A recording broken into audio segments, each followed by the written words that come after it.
What up, people watching YouTube at 4 in the morning for no reason? Your algorithm probably suggested this for no reason. Just a random guy with a mullet who walks at night and talks into his phone so he can get stuff off his mind so he can go to sleep peacefully. So I guess I'll start with what I did after high school. Shut up, dude. Oh, there's a car. Never mind, this is Mullet Man, tries not to get run over. The criteria's changed. I'm gonna try and keep these videos uncut because it's just a raw experience, I guess you could say. Yeah. Hope no geoguessers like know where I'm at and then plant mines on the street. That would be horrible. So I just came back from Israel. What Jewish guys do, especially Jewish kids that are in that go to yeshiva, which is like Jewish high school, you could say. We go to Israel for a year after high school, where we study like Torah and Talmud, and a lot of these words are gonna be foreign, so I guess you'll have to look them up. But yeah. 1 second. Oh. So we learn. I don't know why that cut out.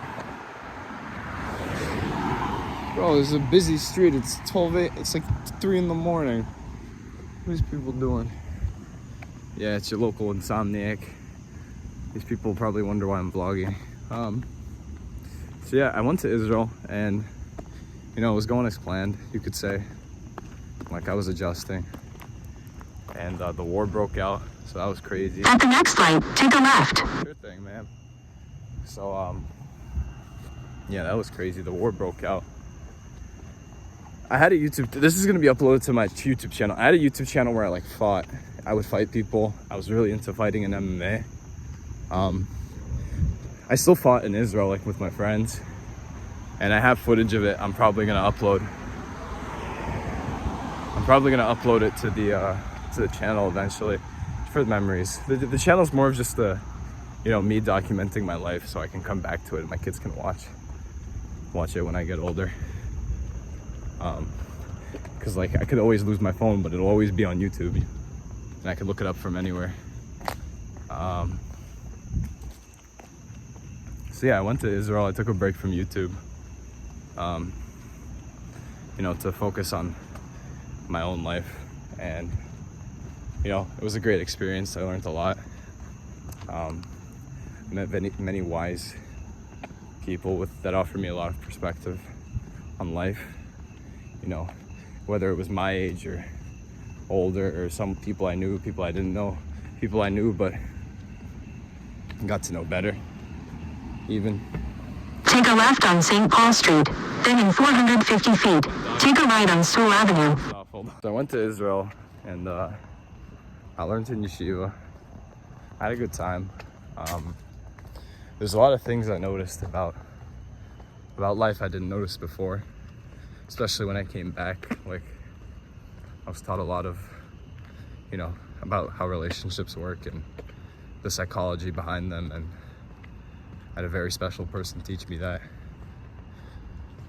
And now I notice when I come home to people's houses, I can notice relationship dysfunction or miscommunication and resentment.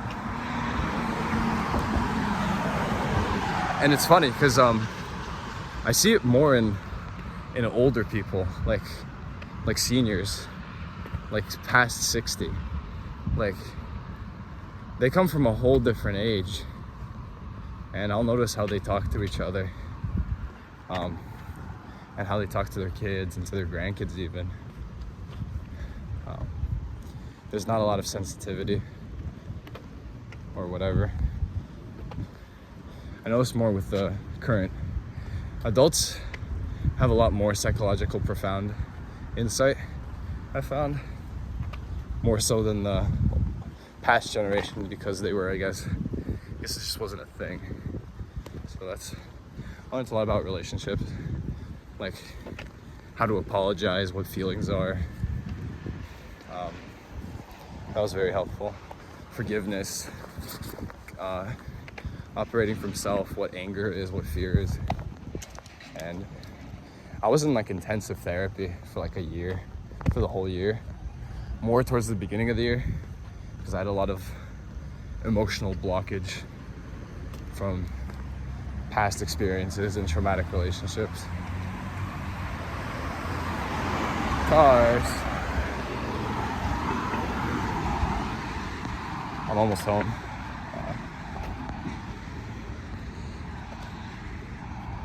I'm probably gonna cut some stuff out, but we'll see. I want to keep as much of it as possible, so I can look back on it, you know.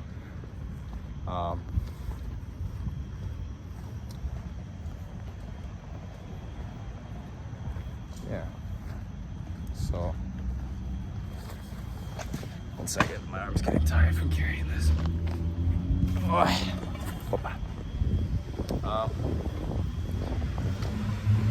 Yeah. I was wondering about how hard it is to. That's a topic for another time. This was just like a recap. Like, I was in Israel. I have a mullet now. Maybe I'll make a brand out of it. Jewish mullet man. I'm not here to talk politics about Israel and Palestine or whatever. I'm just here to, I kind of to be Jewish here. Let's keep the politics aside so that we can enjoy each other's company. Apparently, I don't know if this stat's true, but I read like 30% of divorce happens because of, or breakup happens because of differentiating political view, which is crazy. So don't get into politics. Increase your chances of a mute by 30%. Yes. Yeah. So I'll be uploading randomly, probably whenever I feel like it, because that's when the best content's made. You know, I'm here to make content because it brings me joy. Because I want to, you know, make money off of whatever skincare brands. I did run the channel as a business for a little bit, but now it's more just a documentation of my life. So, or just things I find cool. Yeah. Like 1 week I might be just talking like this, you know, no editing, uncut. If it's even uncut, I might have cut. I don't know. And yeah, just get my thoughts out so I can rest easy, you could say. It's like verbal journaling. I don't expect this to get views. That's the best part. It's like, the less people, the better. But if you see this and, you know, even if you don't get anything out of it, but it just calms you to have, I guess, someone else be vulnerable online. It's not, I don't know how vulnerable this even is. I'm not, you know, spilling my guts here. I don't think online's the place to do that. I saw a video of a guy who got like 10 million views talking about how he's like a neurosurgeon at MIT and how he like quit his job and now just like goes on hikes with his dog. Forgot what his name was. I guess that kind of inspired me to make this video. The guy's getting like assaulted by mosquitoes for like an hour straight while he tells his like story. But yeah, I guess this is Bean Uncut. It's funny, I haven't touched my YouTube channel in like a year. Anywho, I'm almost home now. I'm gonna sign off. That boy's